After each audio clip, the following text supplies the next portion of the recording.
Welcome back to Awesome People Talking. I am your host, Braden Carlisle. Today is a very special episode. We have Mac King joining us.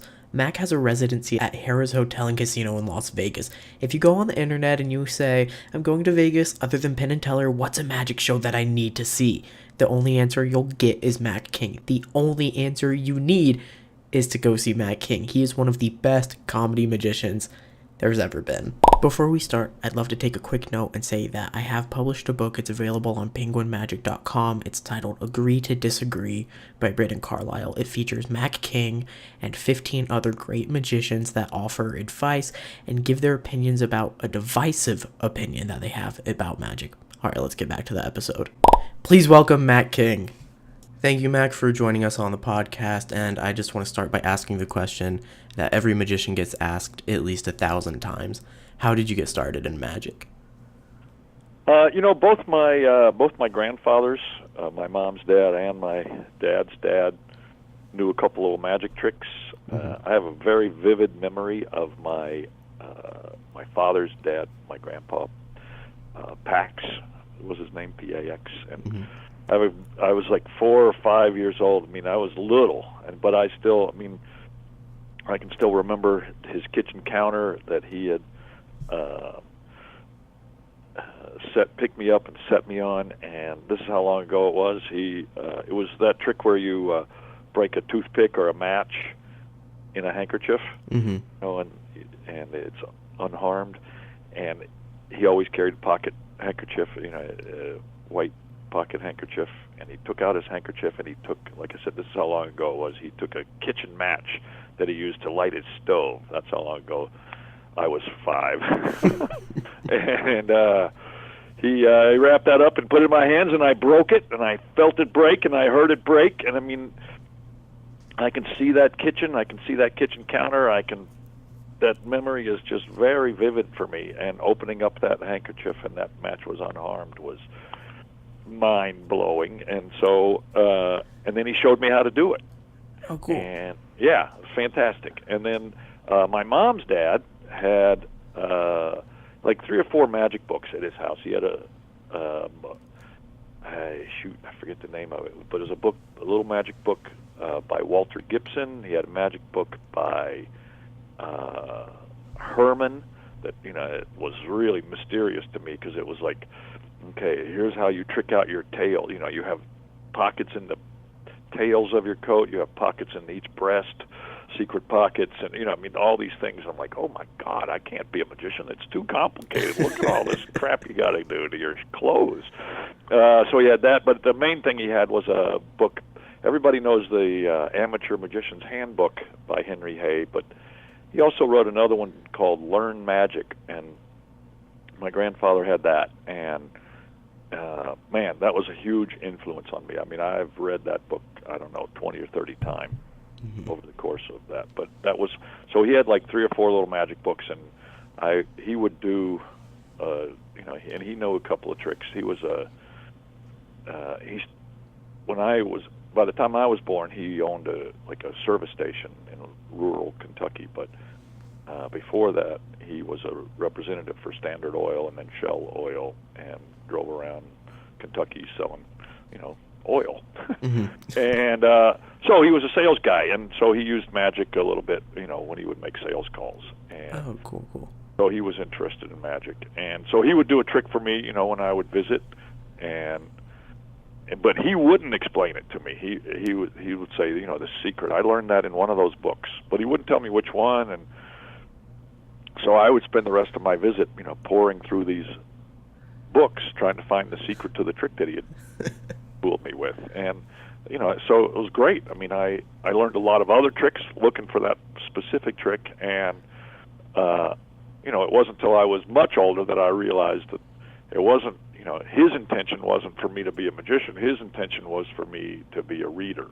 Right. And so it was it's kind of a secret scam to get me to read, which was great. And that it really had I don't know how much that affected me, but I mean, I'm a lifelong reader, not just of magic books, and part of that I think is due to him.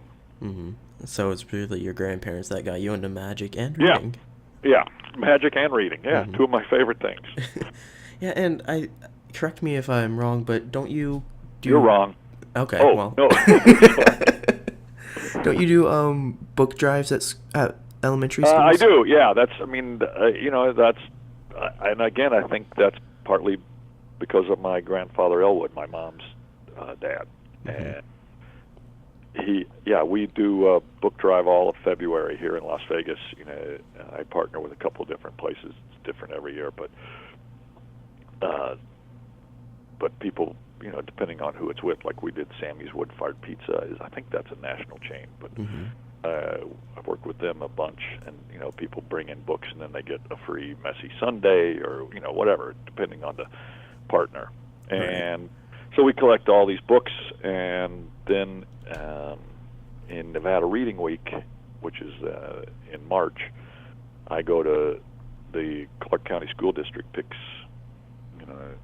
schools for me to go to every day, and they pick the most at-risk schools, and I go in and do some tricks and read some stories, and then every kid goes home with a book to keep. And it's like Christmas for those. We Yeah. line all the books up, and then they come up a class at a time and get to pick a book. And it's Yeah. for many of these kids, it's the first book that they've ever owned of their own, and which is sad and Right. remarkable. But it's pretty cool. I like doing it. Yeah, that's really awesome. So that's your grandparents were your inspiration for getting into magic, and I need to know what's the inspiration for the suit. Well, it's funny. I say that it's my grandfather's suit, and Mhm. that's kind of a tribute to learning magic from their inspiration for being a magician. Gotcha. But also, it is true. My grandfather Elwood, the guy with the magic books, I was looking for something to wear in the show, and I went up in his attic. I was up in his attic and found an old suit of his that I loved, and started wearing it. And I think I went through 3 of those, 2 or 3, so at least 2 and maybe 3 Mhm. of those. But I mean, he'd already worn them, right? But they were Right. up in his attic, and then I went to a costume designer. Those suits weren't plaid. They were just cool old suits that I liked. But I went to a costume designer in L.A., and she's the one who did. I met her because she did Lance Burton's tuxes for his Bird Act. Gotcha. And so I went to her, Margaret Rose, and is her name, and so she came out and saw my show, in L.A. 3 or 4 times, and then she drew some sketches, and she picked out a bunch of material, and everything she picked was plaid, and I hadn't worn plaid at the time, and she said, "This is how kind of I vision you," and she went and got these swatches of plaid material and some shoes, and so she was really helpful in putting that together. And once I started doing it, it sort of became trademarky. It was Right. part of me. Hey, I think she did a great job. I think the plaid works wonders. Well, thank you. I mean, so she's pretty smart. She's done stuff for a lot of different people. I think she did one of the original Pee Wee Herman costumes. Wow. Yeah. That's awesome. And I know she did some stuff for, you're too young to remember but George Clinton and the Funkadelics, a funk band that I love. So I was really surprised to see some stuff from that on her walls when I went in. I'm like, all right, it's a woman for me. Nice. Well, I'd love to hear about how you transitioned from just maybe having magic as a hobby to bringing it to the next level and start getting paid for gigs, and then taking it to making it your career. Yeah, I started the same way as everybody, doing wherever I could, birthday parties or whatever, and then and again we go back to my grandfather. My grandfather Elwood was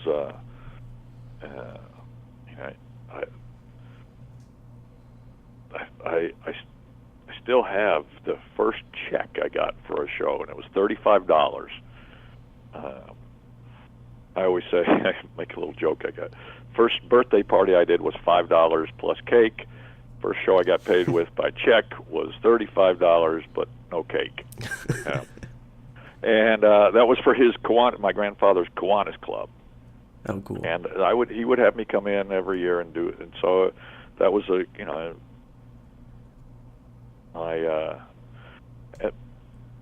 I don't know, birthday parties, Kiwanis clubs, and you start doing those, and you get a little money or no money, and whatever it is. And then when I was in,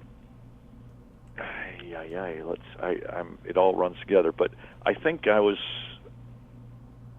in like my freshman year, sophomore year in college, and in the summers, my last summer of high school, or summer between high school and college, I started doing close-up magic in this,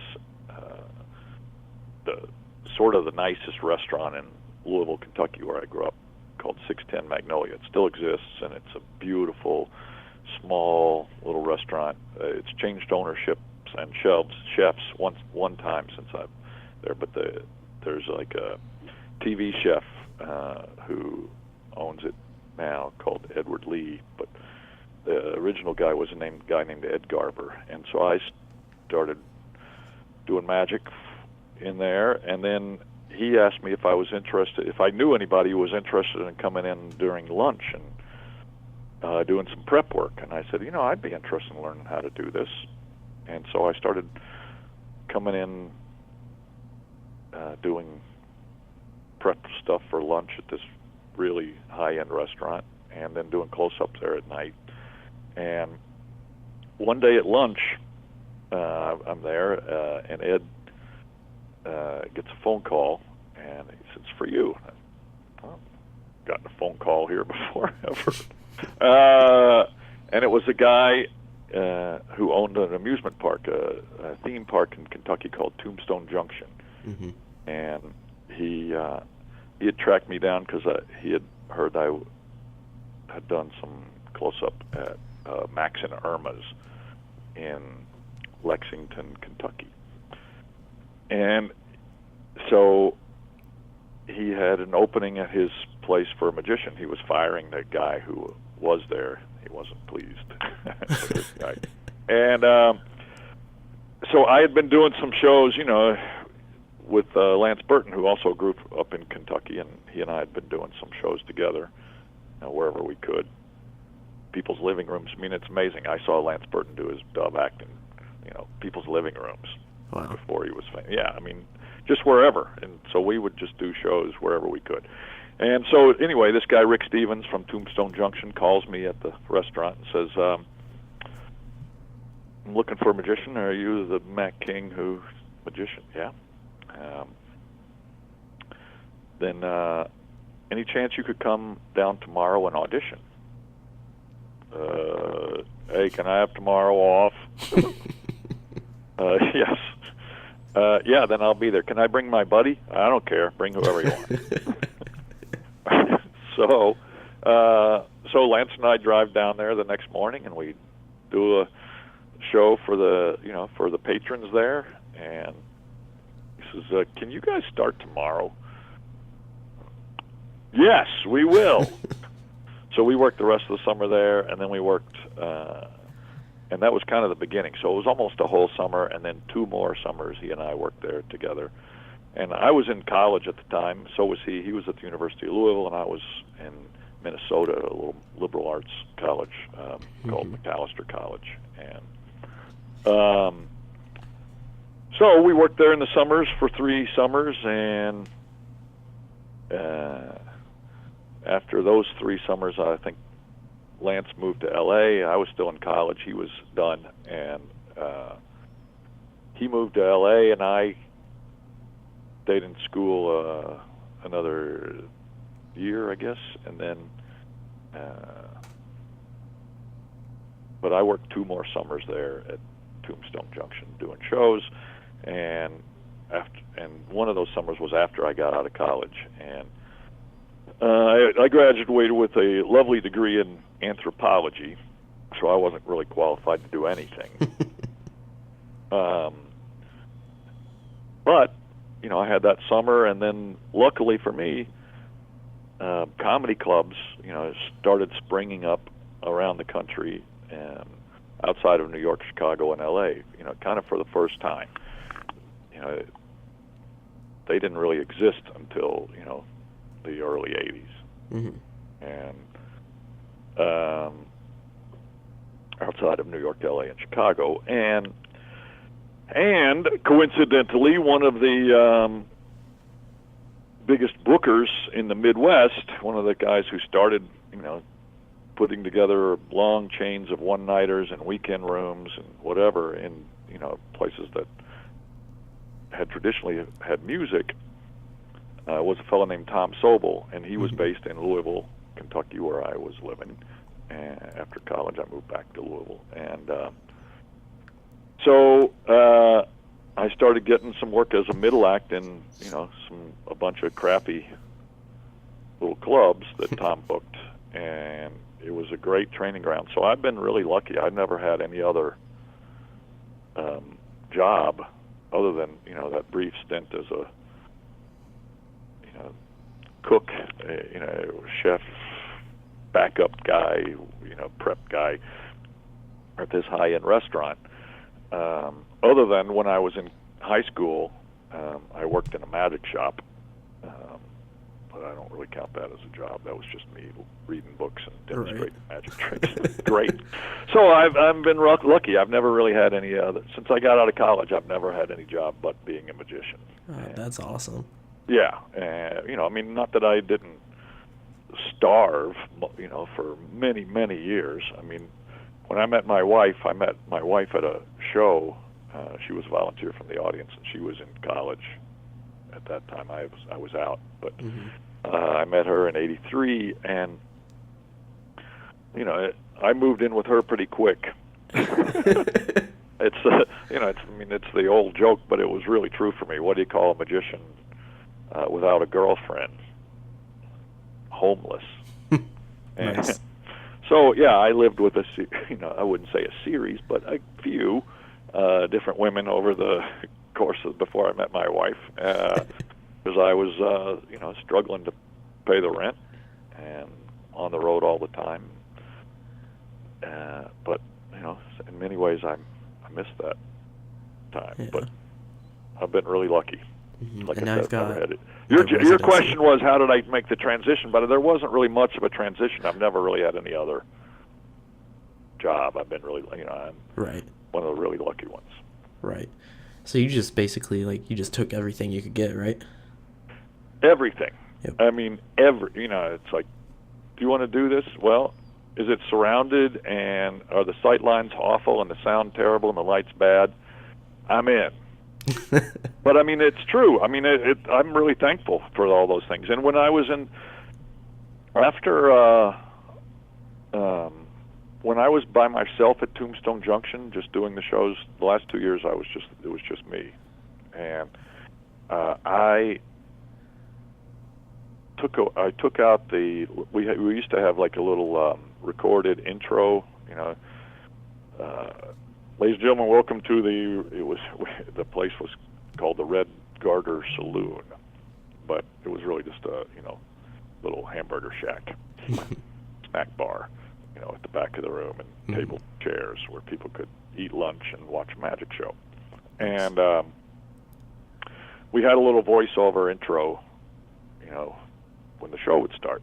And I got rid of that when it was just me, and just started walking out cold and starting the show without any introduction or anything.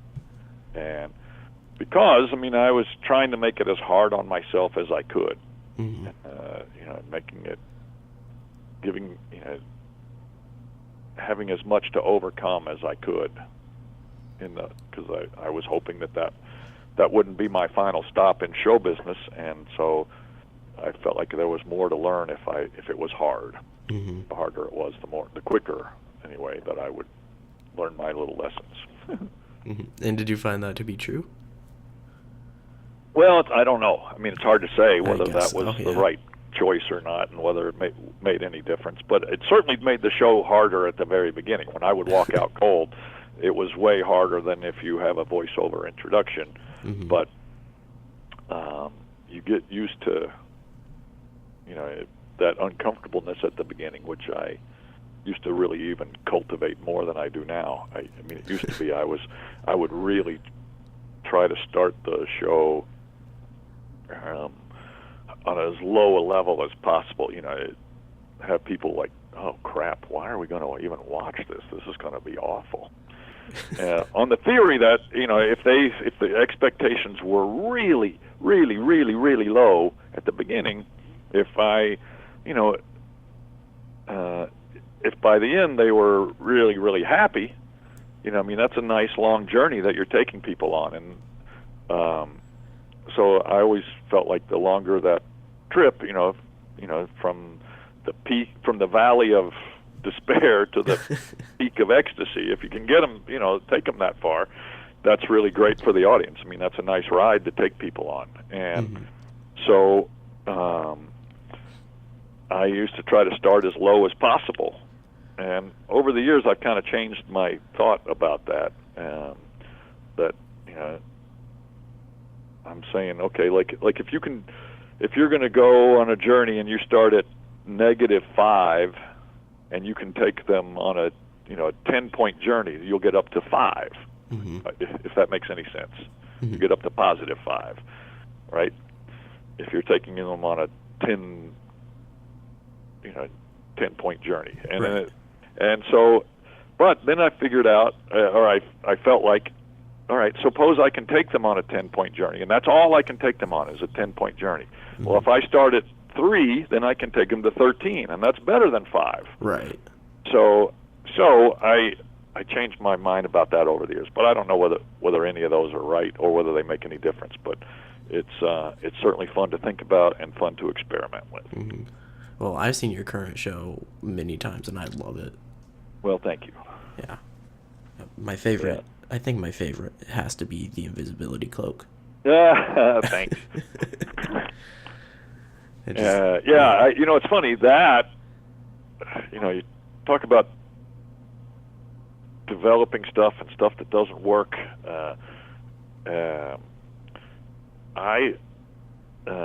When I was living in Louisville, I guess after I got out of college, maybe it was it must have been after I got out of college, starving.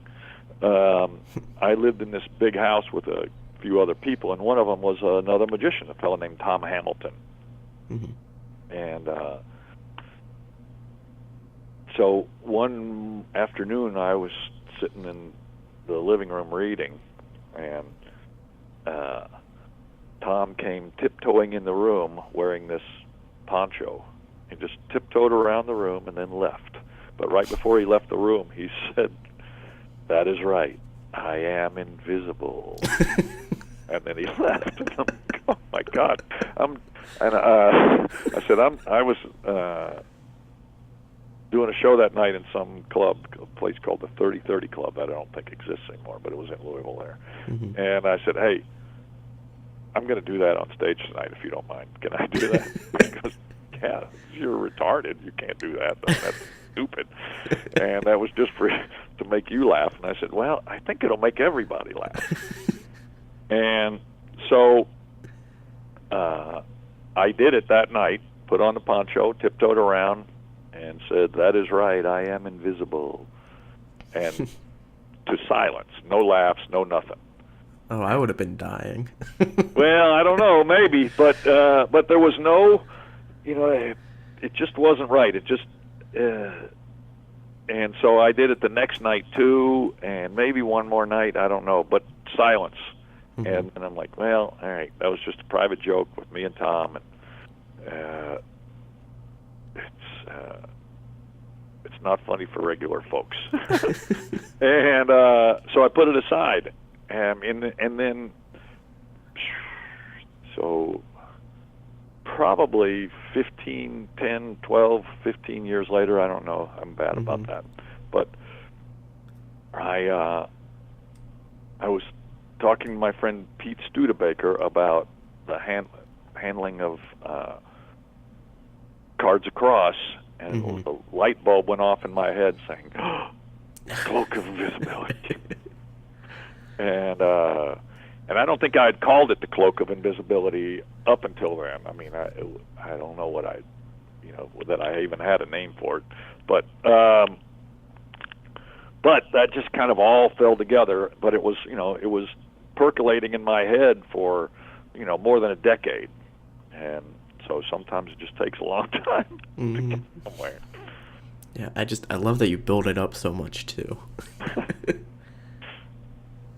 Well, yeah, I've been, over the course of the years, it's just, it's evolved and changed, and I feel like my magic act is like another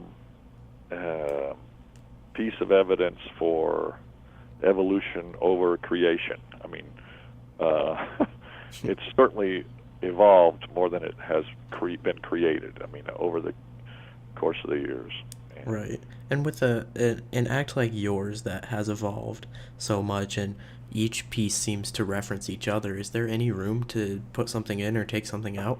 Well, that's the hard part. I mean, I do put stuff in over the, I'm not very, I wouldn't say I'm prolific by any means. I mean, it takes me a long time to get something in and a long time to work on stuff. I mean, before it goes in, usually. I mean, sometimes stuff goes in, immediately you just think of something and you go, oh, yeah, that's good. Like a lightning bolt. But for me, mostly, I've got two things sitting here I can see in the corner of my office where it's like they've been sitting there for, one of them's been sitting in my brain for years, and I mean, literally 20 years, and I just started kind of, all right, I'm gonna try to figure out how to make this actually work, and then another one that's been in there for a while, and so I have these things sitting here, and I think about them, and I don't spend any. I'm slow, or I'm lazy, or both. So, but what your question, back to your question, is it's to put something in, I have to take something out. Right. And like you said, it's such a tightly constructed and interwoven show. I mean, it's not just that's one of the things I feel like sets my show apart is that the whole show has a beginning, a middle, and end, and everything builds up, and there's stuff that doesn't, starts at the beginning and doesn't resolve until the very end, and there's references in the middle to stuff that happened in the beginning, and references to the end that's happened in the middle and the beginning, and stuff doesn't make sense for a little while, and then it all comes back, and so it's all tightly interwoven, and to take out something screws that whole thing up. And so, and because I'm on a bit of a time constraint at Harrah's, I mean, the casino, wants me to do a certain amount of time, but not more than this, and I'm also constrained. The shows are at 1 and 3, so we have to have that 1 o'clock finished in time to get people out, and then reseat for the 3 o'clock show. So there's time constraints there. So I just can't make the show longer. So taking something out is tough. And I haven't taken anything out. I have shortened up some of the things, and some of the tricks I've almost cut the time in half. I mean, I used to. Wow. I used to have the card in the pocket with the thumb tie and the card in the cereal. That routine used to be about 10 minutes, and now it's about 6. and the money trick I do at the end of the show used to be more than 20, and now it's about 12. Mm-hmm. And so when I'm doing a longer show, like in a performing arts center, which is where we just met, but when I'm doing one by myself, and there's an intermission, and I've got two 35 or 40-minute halves, then a lot of that stuff goes back in. Right. So it's still there, but it's not in the Las Vegas show where it's or a corporate show where it has to be an hour or Gotcha. less. And so I still have all that stuff, but it's and so when I add something in, I take out, try to tighten up the other stuff or take out stuff as opposed. So it's been kind of a good formula for me. It forces me to edit the tricks that I already have and, tighten them up as much as I can. Mm-hmm. Now, talking about your stage show, you've had the show for a long time, and I'm sure you've got, you have, how many people do you have on stage during your show? How many different people? Let's see. First, there's a woman. Mm-hmm. Then there's a kid. And then there's a dude. And then there's a couple. And then there's another guy. So 6. So 6 people on stage at each show. Yeah, you're talking about audience people, right? Yeah, right. Yeah. So 6 people from the audience on the stage at each show. So that's 12 different spectators that you bring up each day. You've got to have some good tips on how to pick or how to interact with them when they're up there. Well, I mean, the biggest thing is one thing I do, the first trick is a rope trick, and it's just me. There's no audience participation. And I've been doing that trick the longest of anything in the show. I've been doing that version of that. It's evolved like anything else in the show has evolved. But it's basically a trick that I've done since I was about 15. So, that's like 40 years I've been doing that trick. Shit. And so I can really, there's so much muscle memory and, script memory that I don't have to pay much attention to the physical actions of that trick at all. It almost just happens automatically. Mm-hmm. And so I can spend that, 4 minutes watching people. I can see the first 3 or 4 rows in the showroom, and I'm watching people react, and I pick at least 3 of those 6 people. I reserve the right to change my mind or right. make an adjustment during the show, but I'm looking for the 3 of those people during that trick. I'm watching people react, and for the last guy that comes up, I need a guy wearing a watch. So I'm going to do a watch deal too. So I'm trying to spot a watch in the first few rows, and I'm looking at kids. In the summer and during spring break, we're flooded with kids, so it's not a problem. But like right now, school's in, and it's the end of school, so people feel a little sheepish about taking their kids out for the last. They don't want them to miss testing or whatever. Right. So there's, there'll be times when there's only a couple of kids, and or sometimes even none. Oh, wow. And so I'm scoping out. I have a code though with the guys who work for me who seat the show.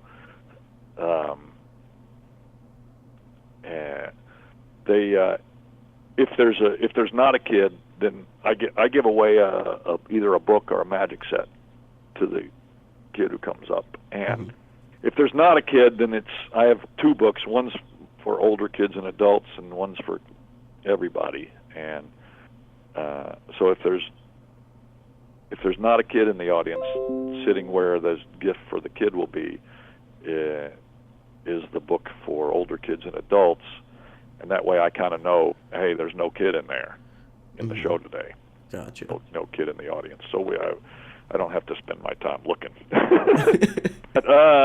But so I'm looking for a kid who reacts, and I'm looking for a guy for a watch, a kid who reacts really strongly and has an expressive face, and then I'm looking for the first one, the woman who's going to come up for the card trick, and I'm looking for, my show. I mean, the showroom at Harrah's is like 550 seats, but I've done it for 1,400, 1,500 people without video magnification, and it plays. I'm really proud that it plays pretty good for that size, that big of a crowd, because it's really, it's like a close-up magic show for 1,000 people, and but part of that is my playing the show pretty broadly, but another part is picking good people whose expressions and reactions read and serve to transmit that,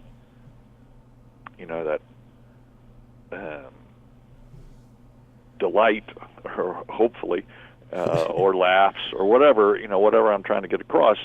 That person on stage with me from the audience, their reactions, really help sell those smaller tricks to the back of the room. And so I'm looking for a really expressive, woman who's sitting like with open posture, and just, somebody who has like a really likable, outgoing personality, it seems like, and is comfortable with themselves.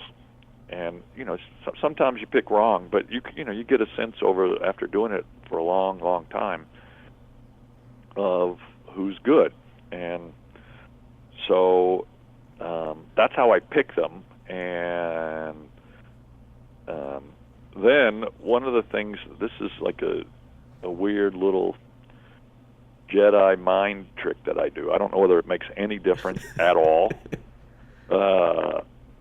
But when every time I get somebody on stage with me, as early as I can, usually when I'm helping them up the stairs, which I strongly recommend. I mean, I see people, magicians go, get somebody to help them, and they just stand center stage while the person walks upstairs and walks across the stage, and you can go down the stairs and meet those people.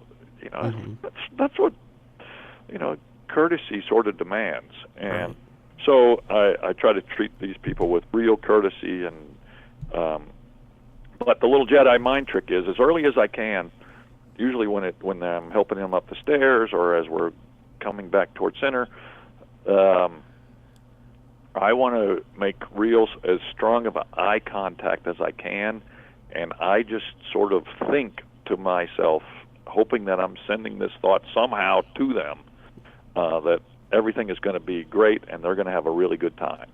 And I try to say that just with my eyes, I don't say those words. I just try to look them in the eye and try to make sure that they get that they can trust me. I'm not going to make them look bad. Right. And so, and then the other thing is, I try to be nice to them.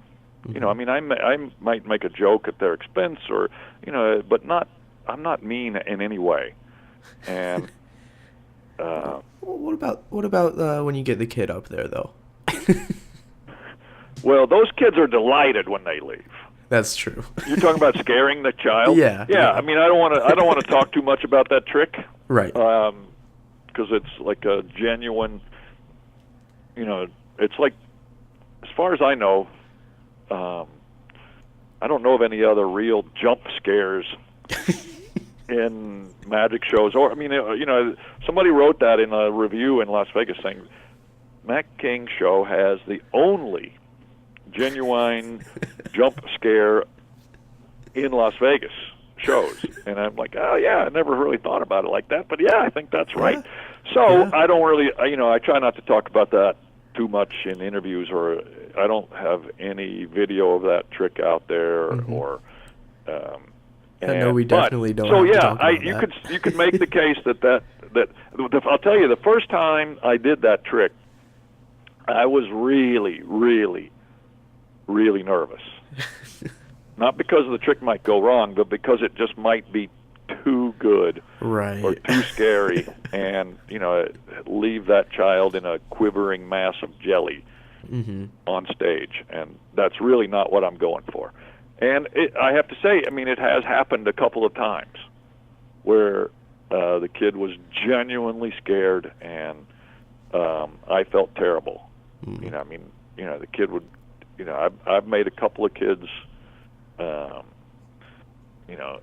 uncomfortable, more than uncomfortable, and so, but that's not the point of the, and I, as soon as it happens, I try to make eye contact with that kid, and I try to look scared too, and I put my hand on my chest, and I try to make eye contact with the kid, going, oh my, just so that they see with my expressions that, oh my God, I can't believe that. We're okay though, right? And meaning both of us. Right. And so you could make the case that I'm mean in that regard, but that's not the point of what I'm trying to do. You I'm trying to, it's like a roller coaster, not not earthquake. Right. And so everybody's okay in the end, and you just got a nice little scare. It's like going into a haunted house or whatever. There's no genuine danger, but there's that flash of fright that you get that big jolt of adrenaline. So, but that's the other thing. I mean, I'm trying to pick the right kid for that too. Right. When there's a bunch of kids, the way I don't pick I do pick the kid, but I have the kid sort of self-select. The words I say are, I need the bravest kid here, like 9, 10 years old. Who is the bravest kid? And if there's a kid who is jumping up and down, waving their hands, and pick me, really, that's who I'm going to pick, because they're not afraid to be vocal in public. They're not afraid to show themselves, put themselves out there. And so I want a kid who, and there's an element of confidence there too that really helps, that kid not, helps me feel like that kid's not going to be really genuinely freaked out long term. Right.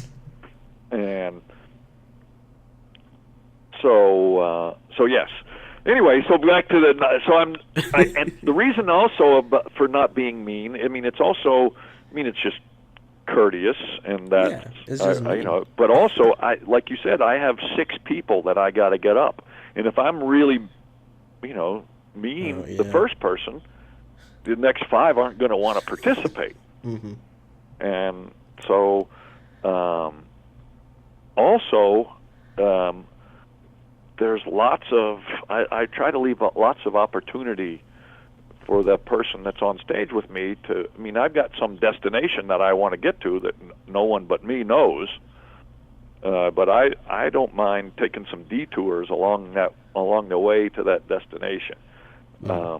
And then I feel like I've been doing it long enough that I can sort of guide us back to where I want to end up.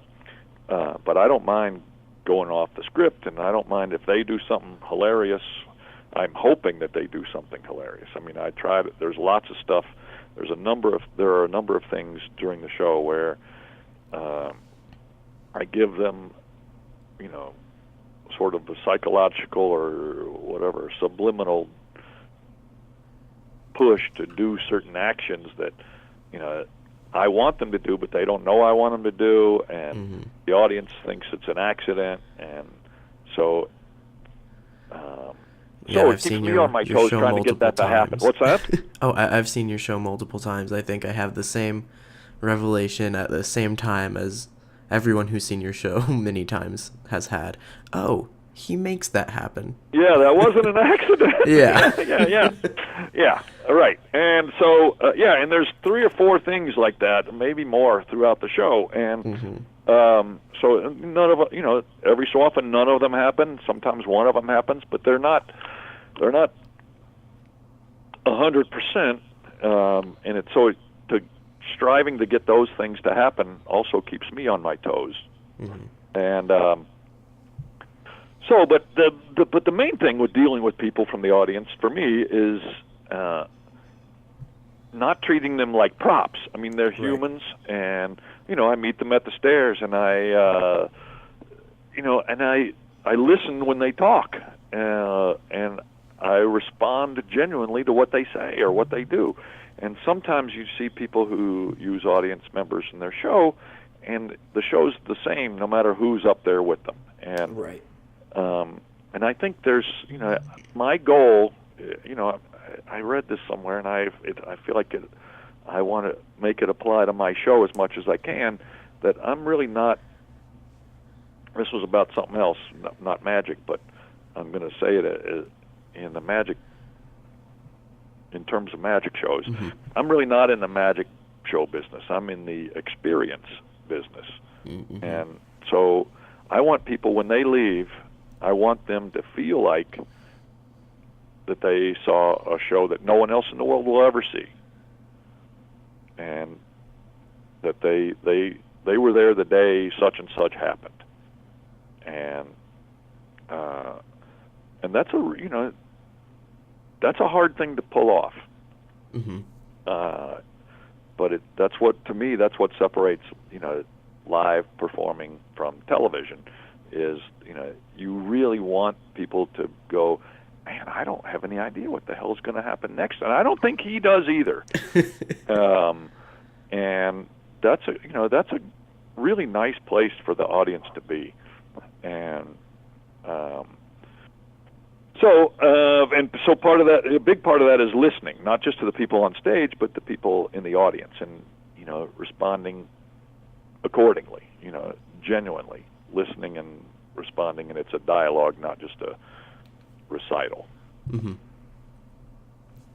And now, since we're talking about your stage show, somebody did write in, and they are in awe of how you're able to make smaller tricks, like you said, play big without a camera. Do you have any ways or tips to make that happen for anyone else?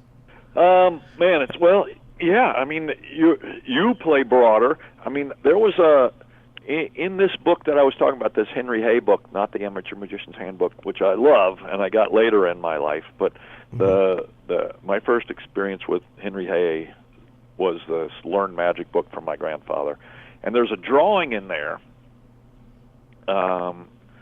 where he's putting an object. It's a false transfer from one hand to the other, right? And so he's putting this object from his right hand into his left hand, and it's 2 drawings, and one, I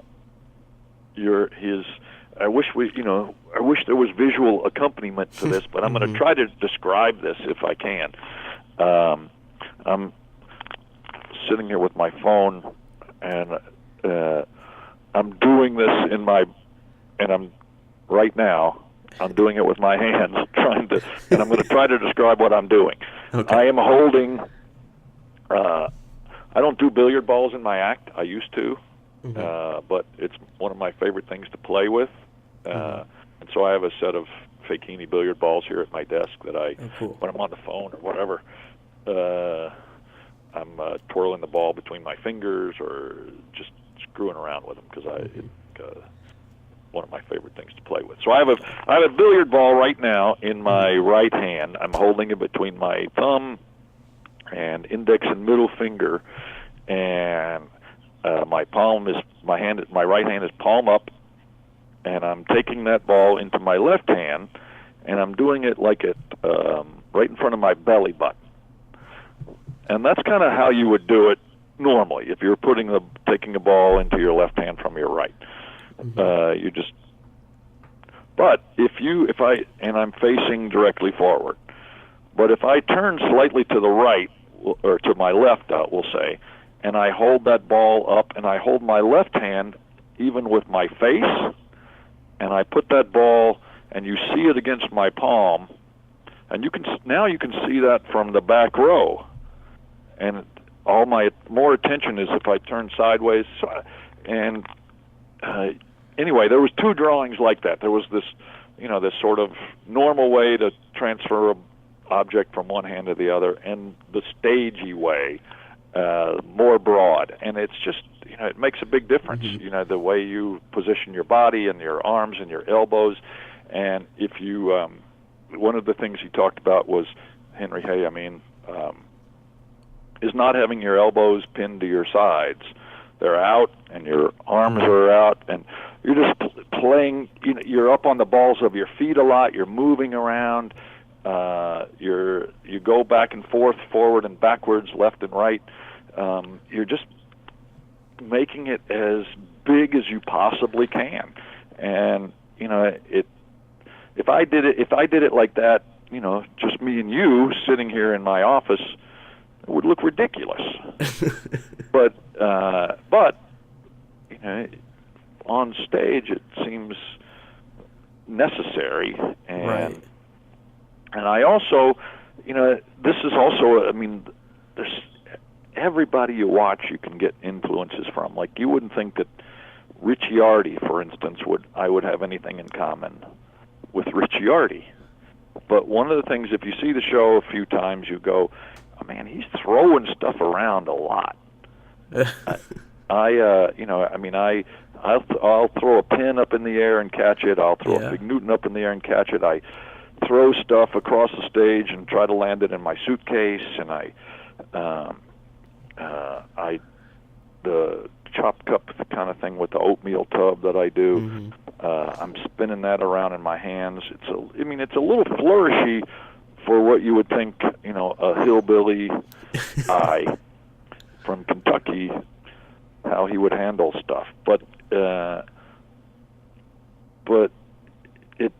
it just makes everything a little bigger and play a little bigger, and I don't know whether it's also an attitude too. So I'm not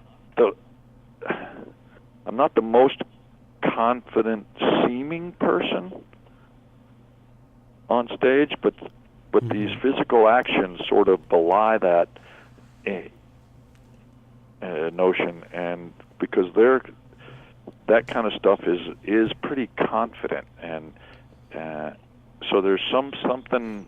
What I'm trying to get across, again, this is all just bullshit in my brain, but maybe it makes a difference, and I like thinking about it, and I like trying to act these things out, and so one of the things I'm trying to get across is these physical things, tossing this stuff up in the air and catching it without looking and doing things like that.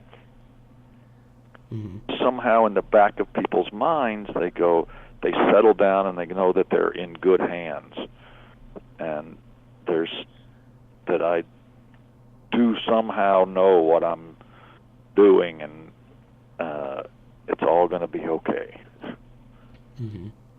Well, you just mentioned Fig Newtons, and Eric Henning wrote in and wants to know, what flavor of Fig Newtons do you prefer? What did you call them? Fig Newtons? Yeah. So the fig flavor. I don't know. Yeah. It's funny. When I started using them, there were only Fig Newtons. There weren't any raspberry or apple or other flavors. And I'm still a Fig traditionalist.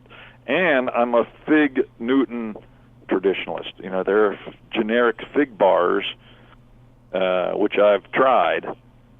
Not only do they not taste as good, but they don't work as good in the show somehow.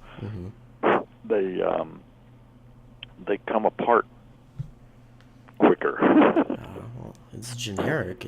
It's not brand name. Yeah. Well, and that brings me to my next question. You eat, or you have a lot of things in your mouth during your show. I know, there's a lot. It's a very oral show, isn't it? Yeah. What's the most enjoyable thing to eat? In the show? Yeah. Man, I don't eat I don't actually eat any Fig Newtons in the show. Right. But whenever I open a new pack in the dressing room, I always have 2 or 3. I actually open those. I open the package, a few days before I actually use them in the show, so that they get a little harder, so they don't get all goopy in my pocket. So I only eat them right when I open the package, So once a week or so, I'll have 2 or 3 Fig Newtons, so that's my favorite thing to eat. That's in the show, but during the show, I eat a little bit of carrot, and I like that the best. There's, worms and goldfish and guinea pigs, and so none of those are that tasty. Yeah, a lot of animals, and I think you have all the animals in your mouth at some point. Yeah, they do. Yeah. When I originally was going to do the guinea pig. Eating the guinea pig, the line I wrote for it was, so the guinea pig is sitting there, and I would say, so there's lots of livestock in the show. There's been an earthworm, a goldfish, and now a guinea pig. Do you have any idea what those 3 animals have in common? What? And then I would say they're all delicious, and pick up the guinea pig and eat it. But then and that's what I did for a little while. But then the naming the guinea pig Colonel Sanders was better for me. Yeah. Better laughing. Right. I think they're both funny. Yeah. No. Yeah. Yeah. Oh, that's awesome. How does the guinea pig taste? Yeah, it's very sweet. Nice. So yeah, that brings me to one of the last questions. We ask everybody this question, and it just leads to some really interesting opinions. And I'd like to know, is there anything that you believe about magic that you think other magicians might disagree with? Let me think about that. Yeah, that's kind of putting you on the spot. If you don't have an answer, that's okay. So that I think other magicians don't agree with. Man.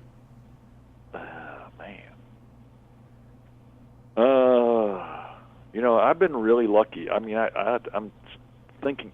I'm talking before I'm thinking. So I'm still thinking. So maybe we'll have a different answer here in a minute.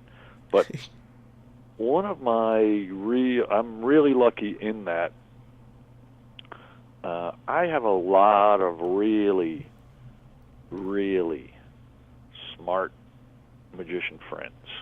I've been really lucky to be good friends with Mike Caveney and David Williamson, Derek Delgado, Penn Jillette, Lance Burton.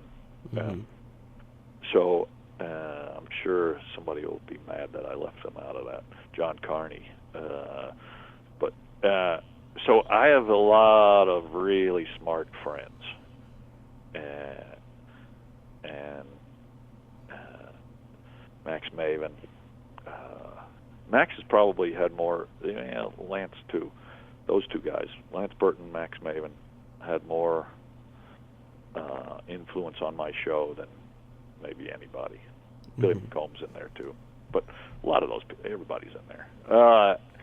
So I'm just rambling while I'm thinking about an opinion I might have that magicians.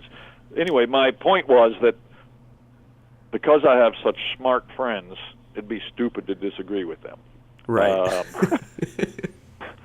Um, hey, Hey, I mean, if you don't have an answer, that's perfectly okay. um, I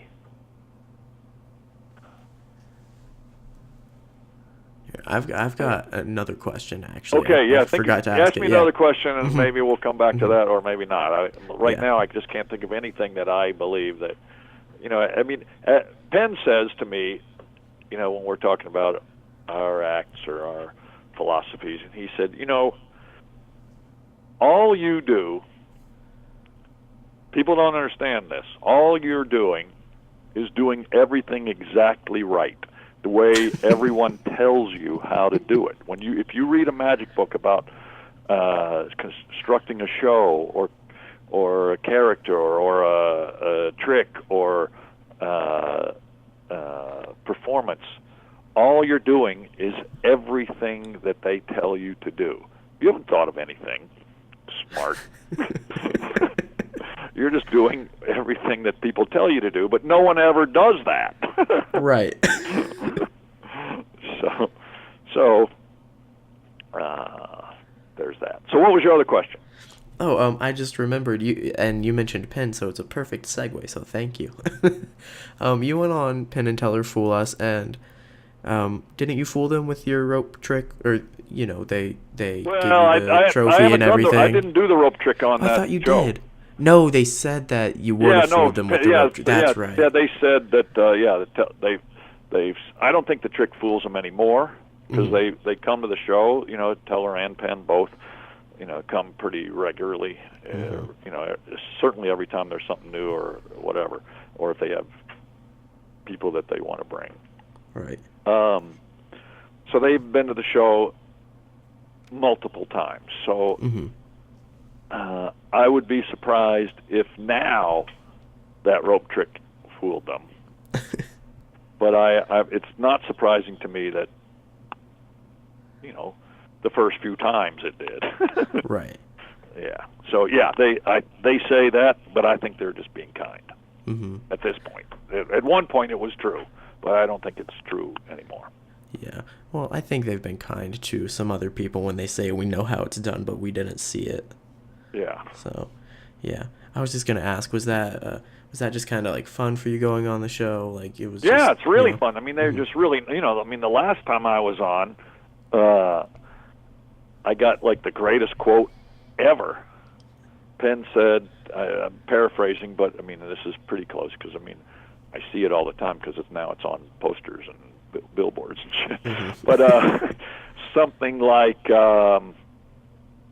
Matt King is the greatest comedy magician living today and maybe to have ever lived. Mhm. And so how could you ask for anything better than that? Right. So That's that's, amazing. going on and not fooling them. But I mean, I knew I wasn't going to fool them, but Mhm.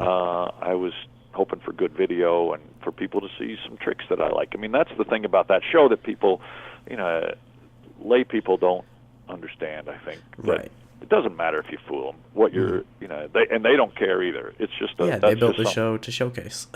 Yeah, it's a showcase, and it's like it's like going on any television show.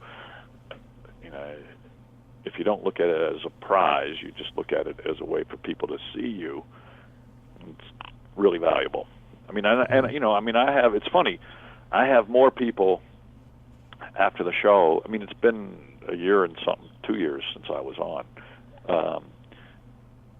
Fool Us, but I still have people come up and say, we're here because of what we saw on Fool Us, and more than from Letterman when I did Letterman or whatever. I mean, that show really does